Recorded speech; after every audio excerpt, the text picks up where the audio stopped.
काला नगर एक छोटा मगर पुराना कस्बा, जहां रात के अंधेरे में अजीबोगरीब घटनाएं होती थीं। लोग कहते थे कि यहाँ कुछ अनदेखी शक्तियां घूमती है, लेकिन कोई इस पर खुलकर बात नहीं करता था। कस्बे की सबसे पुरानी कोठी में सावित्री देवी अकेली रहती थी। उनका एकमात्र साथी था नीलकंठ, एक रहस्यमयी हरा तोता जो इंसानों की तरह बात करता था।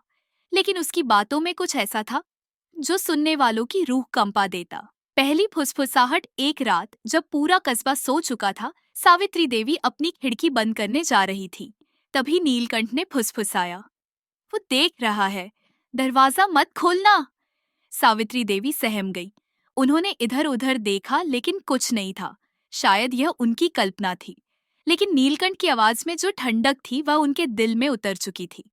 अगली कुछ रातें अजीब थीं। कभी दरवाजे पर दस्तक होती, कभी किसी के धीमे कदमों की आहट सुनाई देती। सावित्री देवी ने सोचा कि शायद कोई मजाक कर रहा है, लेकिन नीलकंठ हर बार कुछ अजीब कहता। अब बहुत देर हो चुकी है। आखिरी चीख एक सुबह जब सावित्री देवी के घर का दरवाजा नहीं खुला तो पड़ोसियों ने पुलिस को बुलाया। पुलिस अंदर घुसी और जो उन्होंने देखा उससे सबकी रीढ़ में सिहरन दौड़ गई। सावित्री देवी मृत पड़ी थीं। उनके चेहरे पर एक भयानक डर था। उनकी आंखें चौड़ी थीं और उनके नाखून जमीन में धंसे हुए थे, जैसे उन्होंने मरने से पहले कुछ भयानक देखा था। कमरे में सिर्फ नीलकंठ बचा था।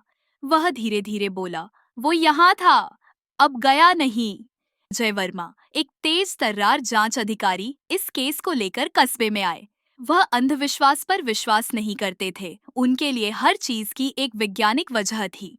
जब उन्होंने पहली बार नीलकंठ को देखा तो हंसते हुए बोले, एक तोते की वजह से पूरा कस्बा डरा हुआ है। यह तोता कुछ नहीं जानता। लेकिन जैसे ही उन्होंने नीलकंठ के पिंजरे के पास कदम बढ़ाया, तोते ने धीरे से कहा, वो अभी भी यहीं, तुम्हारे पीछे।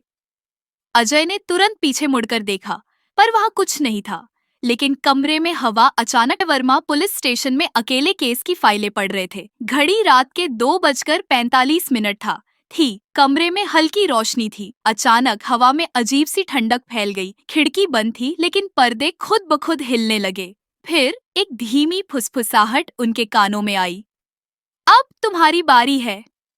अजय वर्मा ने जल्दी से अपने रिवॉल्वर की तरफ हाथ बढ़ाया, लेकिन तभी उनके सामने रखी फाइलों के पन्ने अपने आप पलटने लगे। उन्होंने टॉर्च उठाई और चारों ओर देखा, लेकिन वहां कुछ भी नहीं था। आखिरी दस्तक सुबह जब पुलिस स्टेशन खुला तो अजय वर्मा अपनी कुर्सी पर मृत मिले। उनकी आंखें फटी हुई थीं और उनके चेहरे पर जान ठंडी हो गई थी। वही खौफ था जो सावित्री देवी के चेहरे पर था। टेबल पर रखी आखिरी फाइल पर किसी ने खून से लिखा था, अब अगला नंबर तुम्हारा है।